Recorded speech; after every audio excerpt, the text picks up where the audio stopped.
going into Darfur to help. So many of the people who are there aren't even being reached. And those people are going to die just because they have no resources now. They're in temporary camps, they can't plant, they have no food and no water. The recent statistics from the UN is 68% of the displaced populations are able to be reached by aid organizations. 68% of the 2.5–3 million that are displaced can get aid food. The rest cannot. And then again, to your question about Bashir, with this government was able to successfully sit down and negotiate a North-South peace agreement, which has been holding. It's fragile, and there's been lots of talk about whether or not the South will, if that will sort of devolve again.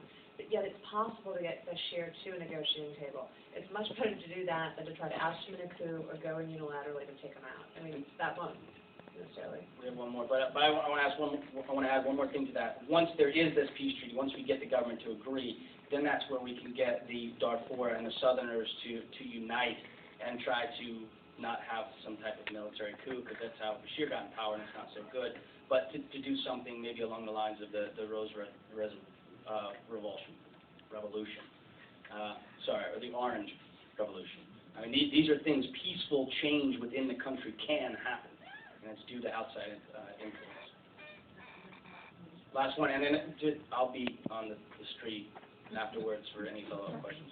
I'm actually kind of curious, because during the film, you kept saying, I know once it gets to the United States and the people of America are seeing this, that something will happen repeatedly, and then you're like, we'll wait and see, and then there's a period of time and nothing happens. You've seen how the American government has basically rendered the UN impotent and doesn't participate in the International Criminal Court and has successfully done nothing but aggravate the entire Middle East and any Arab population that it's come in contact with.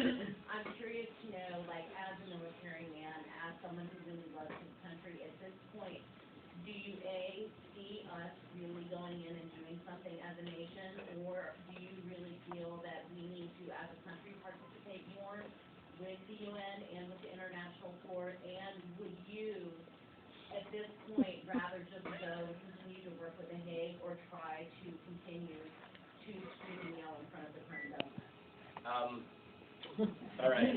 Militarily, I'm going to address it real quick because I know we have to get out of here real quick. Nobody's advocating for U.S. troops on the ground, boots on the ground. We're advocating for no-fly zones. We're advocating for logistics, communications, intelligence support, possibly a quick reaction force, which would be boots on the ground, but they would be based outside the country in Djibouti. We have 3,500 troops now, or with inside of Chad to come in and help out a mission. John's Weed are on the move. They need some backup. We come in, we take them out. There's no long-term presence on the ground. We don't want boots on the ground. We don't want a military operation. Your second part.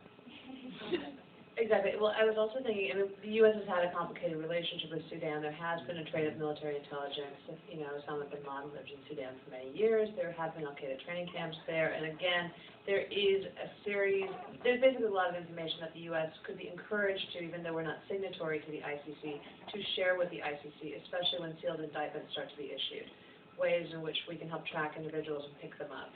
A lot of people feel that the pressure needs to be put on very, very few people in the Sudanese government, and this will stop in Darfur. The wealth is so concentrated in Sudan that, again, if these people can be pressured, it will end in Darfur. And in terms of sort of yelling and screaming against this current government, I will say, it's been an odd thing in that at least Bush has addressed it. How about the debates? We're trying to get it to be part of the presidential debate. So again, any way that people are involved with local communities that are doing any sort of political action work, ask your candidates. There's a great site right now called 24 Hours for Darfur that's been posting YouTube ask your candidate. So again, put it on the presidential debate agenda, and it will become foreign policy. Two last things. Part of this is to go educate yourself, and I encourage you, the IFC Theater has been so generous to purchase a couple copies of my book to sell downstairs. They have like 10 of them. Please go buy them. I'll sign them for you. In addition to that, each and every one of you has something that you do in your daily life, no matter what it is, whether you design websites, whether you shoot a camera, whether you direct, whether you